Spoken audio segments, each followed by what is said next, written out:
Wilkinson is the editor of International Journal of Cuban Studies, and he joins me now.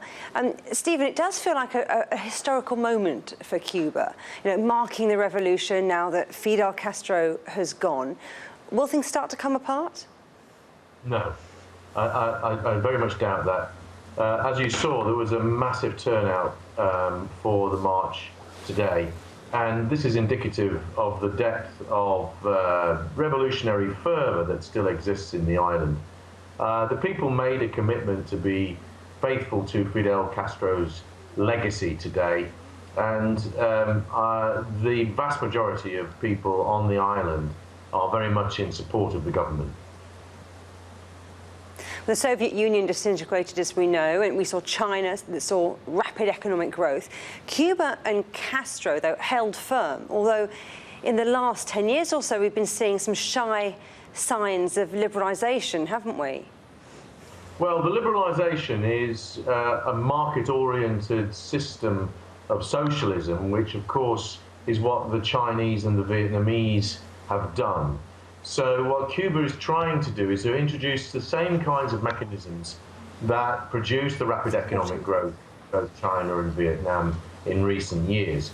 Of course, they started their reform process somewhat later than those two countries, and because of the American embargo policy, Cuba has some specific reasons why it hasn't worked as efficiently or as effectively as it did in those two countries. But nevertheless, Cuba is embarked now on a slow process of economic reform, which is not exactly copying, but using some of the methods that have been employed successfully in China and Vietnam. I want to talk a little bit about the President-elect Donald Trump, because, of course, President Obama was very much that catalyst for improving relations between Cuba and the United States. But will things be the same once Donald Trump takes office? I don't think they're going to be exactly the same. I mean, one can see there are very considerable differences between Donald Trump and Mr. Obama in terms of their foreign policy outlook. How far Mr. Trump will be able to alter the course of American foreign policy remains to be seen.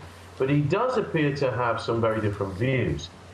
In particular, he's appointed somebody who is very anti-Castro to his team. So his cabinet contains people who are very much opposed to the policy that Obama took. How far they will be able to reverse Obama's policy, it will be interesting to watch. I'm not too sure they will find it very easy to reverse the policy, because it is very, very popular in the United States and also very popular amongst a lot of Cuban Americans in Florida.